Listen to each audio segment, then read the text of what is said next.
नमस्कार दोस्तों। Last class में हमने अक्षांशों पे बात की थी। अक्षांश क्या होता है, अक्षांश कैसे बनाए जाते हैं और उनका काम क्या होता है, उन्हीं में हम कुछ आगे बात करते हैं, कुछ महत्वपूर्ण अक्षांशों रेखाओं के बारे में। जैसे कि हम ये जानते हैं, ग्लोब हमने माना और ये अर्थ, इसकी जो 0 डिग्री है इसे हम क्या कहते हैं, भूमध्य रेखा या विषुवतीय रेखा, और इंग्लिश में हम क्या कहते हैं, इक्वेटर है, जिसका काम क्या होता है, ये अर्थ को बराबर इक्वल पार्ट में डिवाइड करती है, जिसे हम नॉर्दर्न साइड को उत्तरी गोलार्ध और दक्षिण में हमें इसे क्या कहते हैं, दक्षिणी गोलार्ध कहते हैं। अब जानते हैं ये जो हमारा, अगर ये उत्तरी साइड में जो 23.5 डिग्री अक्षांश है, इसे हम क्या कहते हैं, कर्क रेखा। और वही हम अगर दक्षिणी में अक्षांश में देखें 23.5 डिग्री में, उसे हम क्या कहते हैं, मकर रेखा। ये मकर रेखा और कर्क रेखा ये होती क्या है और कैसे इनका नाम पड़ा। और भी हमारे महत्वपूर्ण रेखाएं हैं, जैसे कि ये हमारे 66.5 डिग्री दिशांत में अंटार्कटिक वृत्त है, और ये हमारा 66.5 डिग्री उत्तरी में आर्कटिक वृत्त है, और ये 90 डिग्री अक्षांश पे हम क्या कहते हैं, उत्तरी ध्रुव कहते हैं इसे, उत्तरी ध्रुव। इसे हम उत्तरी ध्रुव कहते हैं, इसे दक्षिणी ध्रुव कहते हैं।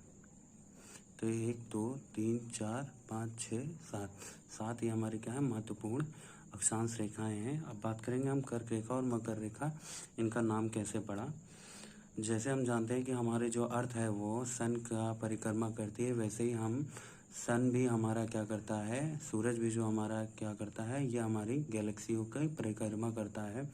जैसे कि हमें मंदाकिनी और दुग्ध मेखला है, इनकी ये परिक्रमा करता है। तो परिक्रमा करते के समय ये विभिन्न तारामंडलों में परिक्रमा करते हुए आता है, परिक्रमा करता है। जैसे कि वो परिक्रमा जो तारामंडल होते हैं वही हमारी, उन्हें हम क्या कहते हैं, राशियां कहते हैं। जैसे कि कुंभ राशि, मकर राशि, कर्क राशि, ये जो राशियां हैं होती हैं, यही हमारी क्या होती हैं, तारामंडल होती हैं, जिनको वो पार करता है।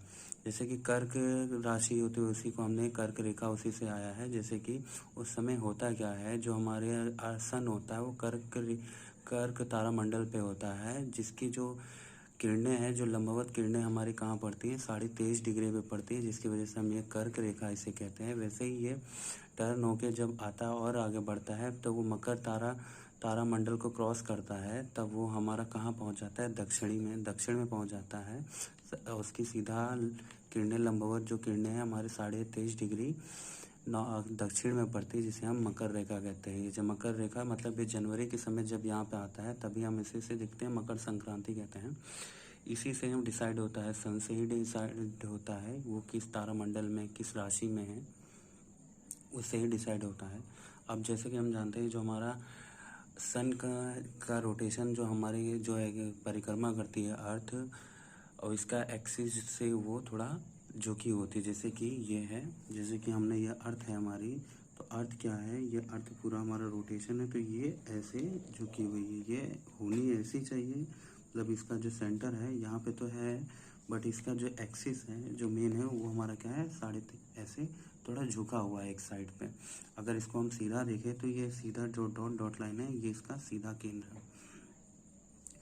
अब अगर हम इसको इमेजिनरी लाइन पे हम देखते हैं, तो यहाँ पे ये जो हमारा इमेजिनरी लाइन है, जो होना चाहिए वो ये है, बट है क्या, ये ऐसे, क्योंकि ये झुकी हुई है इस साइड पे 23.5 डिग्री पे, हमारा डिफरेंस आ जाता है। तो अगर जब हमने लास्ट क्लास में बात की थी अक्षांशों पे, कि 1-1 डिग्री पे यहाँ से रखा, 1 डिग्री नापा, और यहाँ से हमारा क्या हो गया, 1 डिग्री अक्षांश।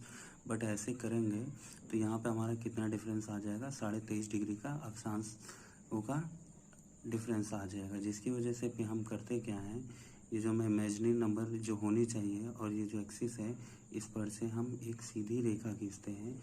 ये हमारी कितनी हो जाती है, 66.5 डिग्री।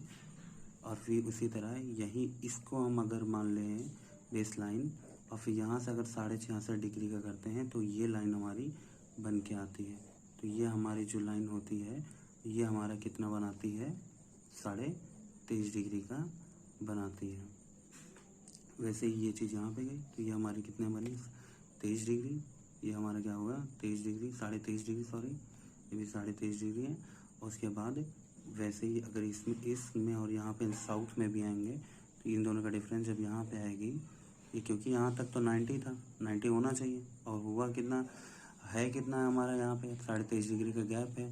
तो 23.5 डिग्री अगर इसमें से माइनस करेंगे तो हमारा कितना आ जाएगा, 66.5 डिग्री एंड हाफ आ जाएगा। तो आप समझ गए हम कि कैसे ये चीज़ हुई है। अब हम नेक्स्ट क्लास में बात करेंगे। अब बात कर लिया हमने, अक्षांशों की बात कर ली। अब जानेंगे कि जो हमारे महाद्वीप हैं ये कौन किस रेखा पे आता है, कौन किस रेखा पे आता है, क्योंकि एग्ज़ाम्स में यही क्वेश्चन पूछते हैं जैसे महाद्वीपों में कि एशिया महाद्वीप में कौन सी रेखा गुजरती है, कौन कौन सी गुजरती है, उनकी हम नेक्स्ट क्लास में बात करेंगे।